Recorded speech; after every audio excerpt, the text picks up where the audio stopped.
ಕರ್ನಾಟಕ ರಸ್ತೆ ಸಾರಿಗೆ ನಿಗಮ ಕೆಜಿಎಫ್ ತಾಲೂಕಿನ ಪ್ರಭಾರಿ ವ್ಯವಸ್ಥಾಪಕರಾದ ನೇತ್ರಾವತಿಯವರ ಭ್ರಷ್ಟಾಚಾರ ಹಾಗೂ ಆದಿನ ನೌಕರರಿಗೆ ಕೊಡುತ್ತಿರುವ ಕಿರುಕುಳಕ್ಕೆ ಸಂಬಂಧಪಟ್ಟ ದಾಖಲೆಗಳು ನನ್ನ ಬಳಿ ಇದ್ದು ಅತಿ ಶೀಘ್ರದಲ್ಲಿ ನಿಮ್ಮ ದುರಾಡಳಿತದ ವಿರುದ್ಧ ಹೋರಾಟ ನಡೆಸಲಾಗುವುದು ಎಂದು ಕರ್ನಾಟಕ ರಿಪಬ್ಲಿಕ್ ಸಂಘಟನೆ ರಾಜ್ಯ ಪ್ರಧಾನ ಕಾರ್ಯದರ್ಶಿ ಚಿಕ್ಕನಾರಾಯಣ ತಿಳಿಸಿದರು.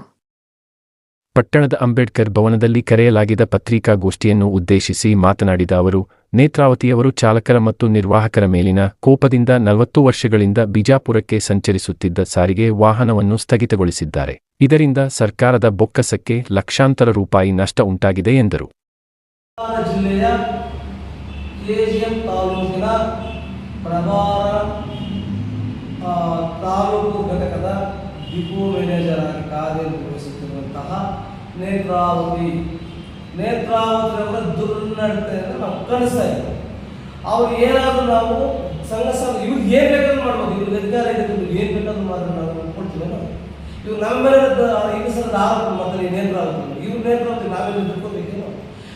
40 ವರ್ಷಗಳಿಂದ ಹೋರಾಟ ಮಾಡೋದು ಕೆಜಿಎಫ್ ಮಾರ್ಗವಾಗಿ ಕೆಜಿಎಫ್ ಡಿಪೋ ಇಲ್ಲ, ಕೆಜಿಎಫ್ ಸಾರಿಗೆ ಸಮಸ್ಯೆಯ ಬಸ್ ಘಟಕದಿಂದ ಬಿಜಾಪುರ ಮಾರ್ಗವಾಗಿ ಹೋಗುವಂತಹ ರೂಟ್ ನಂಬರ್ ಎಷ್ಟು 19 ಎಷ್ಟು ಅದನ್ನು ನಾನು ಹೇಳ್ತೀನಿ. ದಯವಿಟ್ಟು ಆ ಒಂದು ಬಿಜಾಪುರ ಮಾರ್ಗವಾಗಿ ಹೋಗುವಂಥ ಬಸ್ ವಾಹನವನ್ನು ಸ್ಥಗಿತಗೊಳಿಸಿ ಓಡಾಡುವಂಥ ಪ್ರಯಾಣಿಕರಿಗೆ ತುಂಬ ಹಿಂಸೆ ಕೊಡ್ತಾ ಇದ್ದಾರೆ. ಈ ಹಿಂಸೆ ಕೊಡುವಂತಹ ಅಧಿಕಾರಿಗೆ ನಾವು ಚೀಮಾರಿ ಆಗ್ತೇವೆ, ಈ ನೇತೃತ್ವ ಚೀಮಾರಿ ಆಗ್ತೇವೆ. ಇವ್ರಿಗೆ ಏನು ಮಾಡಿದ್ರು ನಾವೇನು ನೋಡ್ಕೊಂಡು ಕೂತ್ಕೋಬೇಕೇನು. ಈ ಕರ್ನಾಟಕ ರಾಜ್ಯ ರಸ್ತೆ ಸಾರಿಗೆ ಸಮಸ್ಯೆಯಲ್ಲಿರ್ತಕ್ಕಂಥ ಉನ್ನತ ಮಟ್ಟದ ಅಧಿಕಾರಿಗಳು ಇಂಥ ಅಧಿಕಾರಿಯನ್ನ ಯಾಕೆ ಬೇಜವಾಬ್ದಾರಿಕೆಯಿಂದ ನಡೀತಕ್ಕಂಥ ಈ ನೇತಾವತಿಯ ವಿರುದ್ಧ ಸೂಕ್ತ ಕಾನೂನುಗಳನ್ನು ಕೈಗೊಳ್ಳದೆ ರಾಜಾರಾಷ್ಟ್ರಕ್ಕೆ ಮೆರೆಯುವಂತೆ ಕೊಟ್ಟಿದ್ದಾರೆ. ಅವರ ಪ್ರಶ್ನೆ ಮಾಡುವ ಒಂದು ಲೇಡಿ ಅಧಿಕಾರಿ ಬಿಟ್ಟು ಎಲ್ಲರೂ ಭಯಪಡ್ತಾರೆ, ಚಾಲಕರು ಭಯಪಡ್ತಾರೆ, ನಿರ್ವಾಹಕರು ಭಯಪಡ್ತಾರೆ, ಸಂಬಂಧಪಟ್ಟಂತ ಕಾರ್ಯನಿರ್ವಹಿಸುತ್ತಿರ್ತಕ್ಕಂಥ ಎಲ್ಲ ಮೆಕ್ಯಾನಿಕ್ ಯಾರಿಗೂ ಇಲ್ಲಿ ಮಹಿಳಾ ಅಧಿಕಾರಿ ಕ್ಯಾರೆ ಇಲ್ಲ ಅಂತ. ಇಂಥ ಅಧಿಕಾರಿಗಳನ್ನ ಕ್ಯಾರೆ ಆಗದೆ ಇರ್ತಕ್ಕಂಥ ಅಧಿಕಾರಿ ನಾವೇ ಕ್ಯಾರೆ ಆಗಬೇಕು.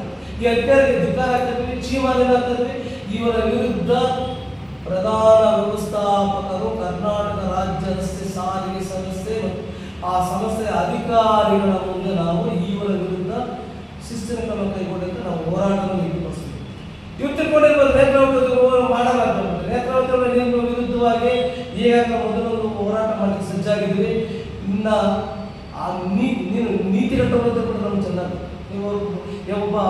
ನೀನು ಅನೇಕ ರೀತಿಯಾದಂಥ ಚಾಲಕರಿಗೆ ಬೆದರಿಸಿರ್ತಕ್ಕಂಥದ್ದಿದೆ, ನಿರ್ವಾಹಕರನ್ನು ಬೆದರಿಸಿ ನೀನು ಮನೆಯನ್ನು ಕಟ್ಟಿಸಿದ್ರೆ ಆಹಾರದ ಬಂಗಲೆ ನಿರ್ಮಾಣ ಮಾಡಿದೆ. ಎಲ್ಲಿಂದ ಬಂದು ಆಹಾರದ ಬಂಗಲೆ ನಿರ್ಮಾಣ ಮಾಡಲಿಕ್ಕೆ ಒಬ್ಬ ಯಾರಾದರೂ ಒಬ್ಬ ಚಾಲಕ ಟ್ರಾನ್ಸ್ಫರ್ ಆಗಬೇಕಂದ್ರೆ ಅದಕ್ಕೆ ನೀನೆಲ್ಲ ಏನು ಕೇಳ್ತೀಯ, ಒಬ್ಬ ನಿರ್ವಾಹಕರಿಂದ ಟ್ರಾನ್ಸ್ಫರ್ ಆಗಬೇಕಂದ್ರೆ ನೀವು ಏನೆಲ್ಲ ಕೇಳ್ತೀರ ಅನ್ನೋದು ಕೂಡ ನಮ್ಗೆ ಗೊತ್ತಿದೆ.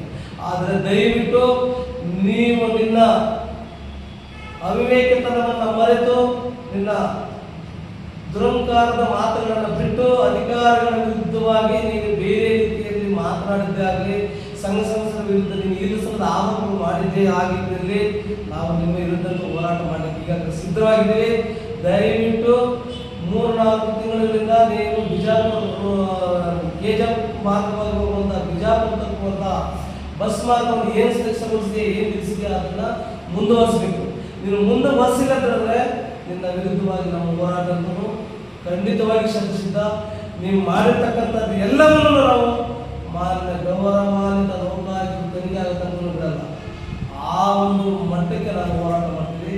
ದಯವಿಟ್ಟು ನೀವು ಮೈಂಡ್ ಮಿನಿಸ್ಟರ್ ನಮ್ಮ ನೇತ್ರಾವತಿ ಅವರೇ, ದಯವಿಟ್ಟು ನೀವು ಬೇರೆಯವರ ರೀತಿಯನ್ನು ನಮ್ಮನ್ನು ಪರಿಗಣಿಸೋದಾಗಲಿ ಅವರ ರೀತಿಯಲ್ಲಿ ನಮ್ಮನ್ನು ಕಂಪೇರ್ ಮಾಡೋದಾಗಲಿ ಮಾಡಿದ್ರೆ ನಮ್ಮ ಹೋರಾಟ ಬೇರೆ ರೀತಿಯಲ್ಲಿ ನಾವು ಹೋರಾಟ ಮಾಡಬೇಕಾಗುತ್ತೆ.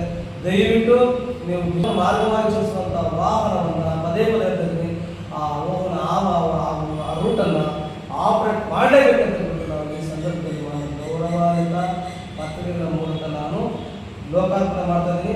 ನಿಮ್ಮ ವಿರುದ್ಧ ನೀವೇನಾದರೂ ಇದನ್ನೇನಾದರೂ ಮುಂದುವರಿಸಿದಂತಂದರೆ, ಈ ರೂಟನ್ನು ಮುಂದುವರಿಸಿದಂತಂದರೆ ನಿನ್ನ ವಿರುದ್ಧವಾಗಿ ಪ್ರಧಾನ ವ್ಯವಸ್ಥಾಪಕರ ಕಚೇರಿಯ ಮುಂದೆ ಹೋರಾಟ ಮಾಡುವುದು ಖಂಡಿತ. ನೀವು ಮಾಡಿರ್ತಕ್ಕಂಥದ್ದನ್ನು ಪ್ರತಿಯೊಂದನ್ನು ತನಿಖೆ ಆಗಲಿಕ್ಕೆ ಲೋಕಾಯುಕ್ತದಿಂದ ನಾವು ಹೋರಾಟ ಮಾಡೋದು ಮತ್ತು ಮನವಿ ಕೊಡೋದು ಕೂಡ ಶತಸಿದ್ಧ ಅಂತ ನಾನು ಈ ಸಂದರ್ಭದಲ್ಲಿ ಹೇಳ್ತಿದ್ದೀನಿ.